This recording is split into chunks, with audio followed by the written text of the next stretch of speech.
वक्रतुंड महाकाय सूर्यकोटि समप्रभ निर्विघ्नं कुरु मे देव सर्वकार्येषु सर्वदा। वक्रतुंड महाकाय सूर्यकोटि समप्रभ निर्विघ्नं कुरु मे देव सर्वकार्येषु सर्वदा।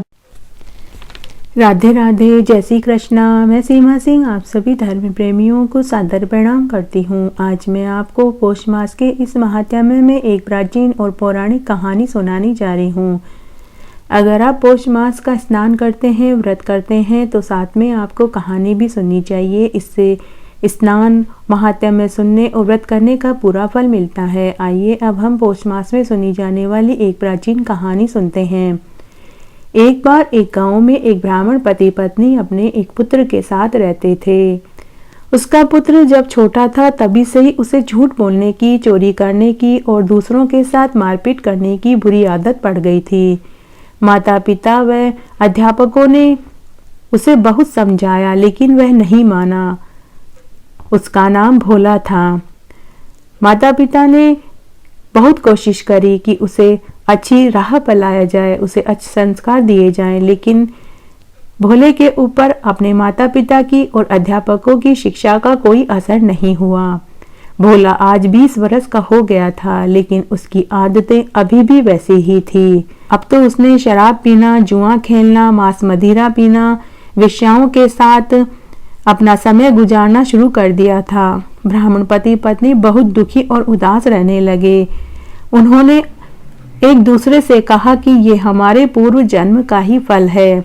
हमें हमारे प्रारब्ध का फल मिल रहा है जो हमें ऐसा पुत्र मिला है। एक दिन जब उसकी आदतें बहुत ज्यादा बढ़ गई, उसकी हरकतें असहनीय हो गई, तो माता पिता ने अपने पुत्र भोले को घर से निकाल दिया। भोले ने अपने पैतृक गांव को छोड़ दिया और दूसरे गांव में जाकर भिक्षा मांग कर खाने लगा, लेकिन रोज रोज उसे कौन भिक्षा देता। इस तरह उसे कई दिन भूखे रहना पड़ा। पौष मास का महीना चल रहा था। इस तरह उसने एक आश्रम में शरण ली। वह आश्रम नदी के किनारे था। वह उस आश्रम में एक पेड़ के नीचे झोपड़ी बनाकर रहने लगा। वह रोज नदी में से पीने का पानी लाता और उस पेड़ के चबूतरे पर रख देता। वह पेड़ बरगद का पेड़ था। उस पेड़ की जड़ में भगवान शिवलिंग दबे हुए थे। जब वह पीने का मटका चबूतरे के ऊपर पेड़ के पास रखता तो कुछ पानी उसमें गिर जाता था। जो वह पानी जिसके ऊपर गिरता था वह और उस पेड़ की जड़ में शिवलिंग विराजमान थे। भोले को इस बात का मालूम नहीं था। इस तरह पूरे पौष मास में शिवलिंग पर अनायास ही जल चढ़ जाता था, क्योंकि भोला रोज नहा धोकर पीने का पानी का घड़ा भरकर लाता था और उसी पेड़ के चबूतरे पर रखता था। रखते समय और पानी पीते समय पेड़ की जड़ में पानी गिरने लगा। इस तरह शिवलिंग पर जल का अभिषेक पूरे पौष मास में हो गया। भोले ने बहुत पाप किए थे। शराब पीना, जुआ खेलना, चोरी चकारी करना, वेश्यावृत्ति करना, झूठ बोलना, लोगों को परेशान करना, उसका फल तो उसे भुगतना ही था। उसे कोढ़ हो गया। आश्रम में कोई भी उसकी देखभाल नहीं करता था। तब एक दिन उसकी तबीयत बहुत ज्यादा खराब हो गई और उसकी मृत्यु हो गई। जब यमदूत उसे ले जाने लगे तभी वहां शिवजी के गण देव विमान लेकर आए। शिवजी के गणों ने यमदूतों से कहा कि यह आपका नहीं, हमारा मेहमान है। इसे शिवजी ने लेने के लिए हमें भेजा है। तब यमदूत बोले कि आपको शायद मालूम नहीं, इसने अपने जीवन काल में बहुत पाप किए हैं। चोरी करना, इसने चोरी, डकैती, लूट मार करना, शराब पीना, वेश्यावृत्ति करना, लोगों को परेशान करना, इसने बहुत पाप किए हैं। तब शिवगण बोले कि इसने अपने जीवन काल में बहुत पाप किए हैं, लेकिन इसने पूरे पौष मास में शिवलिंग पर जल चढ़ाया है, इसीलिए इसके सारे पाप धुल गए हैं और यह शिवलोक का अधिकारी हो गया है। तब शिवगण उस भोले को लेकर शिवलोक में चले गए। इस तरह पूरे पौष मास में शिवलिंग के ऊपर अनायास ही जल चढ़ जाने से उसके सारे पाप धुल गए और उसे शिवलोक का वास मिला। इस तरह आज मैंने आपको पौष मास में सुनी जाने वाली एक प्राचीन कहानी सुनाई। आशा करती हूँ यह आपको जरूर पसंद आएगी। दान सब धर्मों में श्रेष्ठ होता है। आज मैं आपको एक पौराणिक कथा सुनाने जा रही हूँ। एक बार एक नगर में एक राजा था। एक दिन राजा के मन में सवाल आया कि मनुष्य को मरने के बाद कैसा महसूस होता होगा, उसके अंदर कैसे सवाल जवाब आते होंगे। क्या आत्मा होती है? मरने से पहले और मरने के बाद क्या होता है? राजा पूरी रात इसी उधेड़-बुन में लगा रहा। दूसरे दिन राजा ने सभी मंत्रियों और दरबारियों को राज दरबार में बुलाया। राजा ने सबके सामने एक सवाल रखा। राजा ने कहा कि आज मैं आपसे एक सवाल पूछना चाहता हूँ। जो भी मुझे इस सवाल का जवाब देगा उसे मैं 500 स्वर्ण मुद्राएं दूंगा। सभी मंत्रियों, दरबारियों और प्रजाजनों ने पूछा कि हे राजन, आप सवाल पूछिए, शायद किसी न किसी के पास इसका उत्तर मिले। तब राजा ने पूछा कि कल रात्रि को मुझे एक अजीबोगरीब मेरे दिमाग में एक प्रश्न उमड़ पड़ा। मेरे मन में यह सवाल आ जा रहा था कि मनुष्य के मरने के बाद क्या होता है? क्या आत्मा होती है? मरने से पहले और मरने के बाद मनुष्य का क्या होता है? उसके दिमाग में कैसे सवाल जवाब आते हैं? मैं वही जानना चाहता हूँ, इसलिए मैं चाहता हूँ। तब राजा ने कहा कि जो भी आदमी रात भर शमशान में मुर्दे की तरह रहेगा और उस समय उसके मन में क्या विचार आते हैं वो मैं जानना चाहता हूँ, परंतु शर्त यह है कि पूरी रात उसे शमशान में ही गुजारनी पड़ेगी। जो मनुष्य ऐसा करेगा उसे मैं 500 स्वर्ण मुद्राएं दूंगा।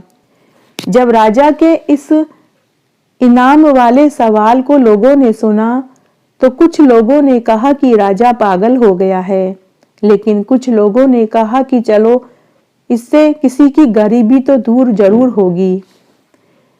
तब राज्य में बहुत से गरीब और कंजूस लोग थे। उनमें से एक कंजूस राजा के महल में आया और शमशान में पूरी रात रहने और कब्र में सोने को तैयार हो गया।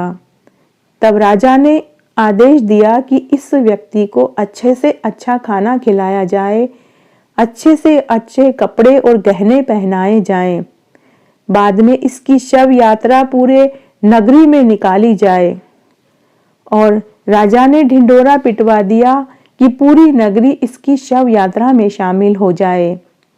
पूरा नगर उस कंजूस की शव यात्रा में चल पड़ा। उस कंजूस की शव यात्रा पूरी नगरी में घुमाई गई। जब शव यात्रा शमशान में पहुंची और उस कंजूस को कब्र में लिटाया गया, तभी वहां एक गरीब फकीर उस कंजूस के पास आया और बोला कि अरे भाई, तुम तो मरने जा रहे हो, अपने गहने, कपड़े, रुपये, पैसे मुझे दान में दे दो। लेकिन उस कंजूस ने उसकी बात पर ध्यान नहीं दिया, लेकिन वह गरीब फकीर बार बार अपनी बात दोहराता रहा। तब उस कंजूस को बड़ा गुस्सा आया। उसने कब्र के पास पड़े हुए कुछ खजूर और तिल मुट्ठी में भरकर उसे दे दिए। कंजूस को फिर कब्र में लिटाया गया। उसमें एक छोटा सा छेद छोड़ा गया ताकि वह रात भर सांस ले सके। और राजा ने शमशान में 2 पहरेदार बैठा दिए। अर्धरात्रि को वहां एक जहरीला सांप आया और वह कंजूस को डसना चाहता था। सांप ने बहुत कोशिश की कि कब्र में किसी तरह से घुसा जाए, लेकिन वह घुस ही नहीं पाया। कब्र के अंदर पड़ा पड़ा वह कंजूस बहुत डर रहा था। थोड़ी देर बाद सांप वहां से चला गया। तब कंजूस ने हाथ से टटोला कि सांप कब्र में क्यों नहीं आ पाया।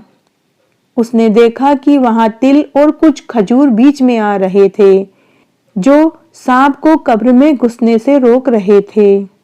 अब तो उस कंजूस का माथा ठनका। अब वह समझ गया कि उसके द्वारा दिया गया एक मुट्ठी पिंड खजूर और तिल का दान उसके लिए अस्त्र शस्त्र बनकर उसकी रक्षा कर रहे थे। दूसरे दिन उस कंजूस को कब्र में से बाहर निकाला गया और उसे रथ में बैठाकर राजमहल में ले जाया गया। तब राजा ने उस कंजूस से पूछा कि अरे भाई, अब बताओ, मरने के बाद तुम्हें कैसा लगता है? तुम्हारे मन में क्या सवाल जवाब आ रहे थे? तब वह कंजूस राजा से बोला कि राजा जी, मरने के बाद अगर कोई चीज काम आती है तो वह है दान। सभी धर्मों में, यज्ञों में श्रेष्ठ है दान। उसके बाद कंजूस ने इनाम में मिला हुआ अपना सारा धन गरीबों में बांट दिया। उस कंजूस में आए परिवर्तन को देखकर उसके घर वाले, पड़ोसी, नाते रिश्तेदार भी आश्चर्यचकित रह गए। उस कंजूस से सबने पूछा कि तुम्हारे स्वभाव में इतना भयंकर परिवर्तन कैसे आया? तब उस कंजूस ने कब्र में हुई उसके साथ वाली घटना सबको बताई। सबको बहुत आश्चर्य हुआ। इस तरह से मनुष्य को दान जरूर करना चाहिए, क्योंकि एक मुट्ठी किया हुआ दान कई गुना होकर मनुष्य को वापस मिलता है। पौष मास में सूर्य की उपासना का विशेष महत्व है। इस महीने में सूर्य की उपासना भग नाम से करनी चाहिए। इसका फल ज्यादा मिलता है। पौष का महीना चरम सर्दी पर होता है। इस मास में मांगलिक कार्य नहीं होते, अपितु धार्मिक कार्य करने चाहिए। भजन, कीर्तन, भागवत पूजा पाठ करवाने चाहिए। इस महीने में सूर्य की उपासना भग नाम से करने पर अधिक पुण्य फल मिलता है। पौष मास में सूर्य अधिक समय धनु राशि में रहता है। धनु राशि के स्वामी बृहस्पति माने जाते हैं। मान्यता है कि देवगुरु बृहस्पति जी इस समय देवताओं सहित मनुष्यों को धर्म सत्कर्म का ज्ञान देते हैं। इसी कारण इसे खर मास भी कहते हैं। पौष मास एक ऐसा मास है जब सर्दी अपने पूरे जोश में होती है। मंदिरों में पौष बड़ों का आयोजन किया जाता है। भगवान को पौष बड़ों का भोग लगाया जाता है और फिर उस पौष बड़े को सभी श्रद्धालुओं में वितरित किया जाता है। पौष मास में ठंड का मौसम चरम सीमा पर होता है। तब दाल की पकौड़ी और सूजी के हलवे का भोग भगवान को लगाया जाता है। रेवड़ी, गजक, फीणी, दूध का भोग लगाया जाता है ताकि भगवान को सर्दी न लगे। साथ ही सभी मंदिरों में भगवान को गर्म स्वेटर, कोट, रजाई, कंबल, टोपा, स्कार्फ, मोजे, दस्ताने पहनाए जाते हैं। साथ ही कहीं कहीं पर अंगीठी भी जलाकर सर्दी से भगवान को बचाया जाता है, जिससे कि हमारे आराध्य देव को ठंड न लगे। पौष मास के महात्म्य में आगे का अध्याय सुनाने जा रही हूँ। संसार में धर्म ही एकमेव ऐसा साधन है जिसका अवलंबन करते हुए प्राणी अपना जीवन सुखमय बिता सकता है। उसको आत्म शांति की प्राप्ति होती है और परलोक उसका सुधर जाता है। यही नहीं, इसके द्वारा मोक्ष तक की प्राप्ति भी होती है। जहाँ धर्म होता है वहीं जीत होती है। जो प्राणी सुख, जय, स्वर्ग की इच्छा रखता है उसे धर्म का साथ कभी नहीं छोड़ना चाहिए। धर्म के आधार पर यह जगत विद्यमान है। जो धर्म सत्य सनातन सुखों की उपलब्धि करवाता है, उसी धर्म को वेद, पुराण, श्रुति, स्मृति, उपनिषद में सत्य, दया, तप और दान, इन चार से युक्त बतलाया गया है। धर्म में श्रद्धा करने वाले स्त्री पुरुषों को सत्य, दया, तप, दान, पुण्य अवश्य करना चाहिए। वेद शास्त्रों का वर्णन करने वाले ऋषि मुनियों ने प्राणी मात्र पर कृपा करके जिन धार्मिक ग्रंथों का उल्लेख किया है, उन्हीं में से पौष मास का महात्म्य भी है। भगवान वेद व्यास जी रचित पुराणों में से ऋषि मुनियों ने ही इसे निकाला है। पौष मास का महात्म्य ज्ञान का भंडार है, सुख का सागर है, स्वर्ग की नसीणी है। सांसारिक दुखों से दुखी व्यक्तियों को यह मुक्ति प्रदान करता है। यह एक अमोघ शास्त्र है। जो स्त्री, पुरुष, बालक, वृद्ध, रोगी अपनी सामर्थ्य के अनुसार पौष मास के नियमों का पालन करते हैं, पौष मास के महात्म्य को सुनते हैं, पौष रविवार का व्रत करते हैं, उनको कभी भी किसी प्रकार का कोई दुख नहीं सता था। पौष मास में तीर्थ स्थानों में जाकर स्नान करना चाहिए, व्रत, उपवास, दान पुण्य करना चाहिए। ऋषि मुनियों ने पौष मास में किसी भी तीर्थ स्थान पर जाकर बड़ा भारी पुण्य लाभ लिखा है। प्रयागराज में स्नान करने के बराबर किसी तीर्थ का फल नहीं है।